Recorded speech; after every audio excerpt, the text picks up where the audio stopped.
Эрүүл мэндийн байгууллага нь эрүүл мэндийн тусламж үйлчилгээ үзүүлсэн эргэн даатгуулагчийн талаар цахимаар илгээсэн мэдээллийг үнэн зөв байдлыг бүрэн хариуцах бөгөөд эрүүл мэндийн тусламж үйлчилгээтэй холбоотой хууль тогтоомж, эрх зүйн акт болон даатгалаа санхүүжүүлэх тусламж үйлчилгээ түүний төлбөрийн талаарх мэдээлэл зэргийг ил тод байршуулах үүрэгтэй.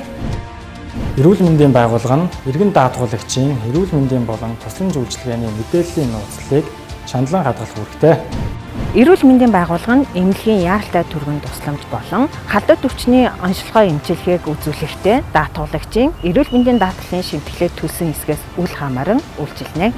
Даатгуулагчийг хэвтүүлэн эмчлэх үед өвчтний түүхэнд бичигдсэн эмнэлгийн хэрэгслийн зардлыг өөрөөр нь гаргуулсан тохиолдолд хэвтэн эмчлүүлсэн эрүүл мэндийн байгууллага зах зээлийн жишг үнээр тооцсон тухайн даатгуулагчид буцаан олгоно.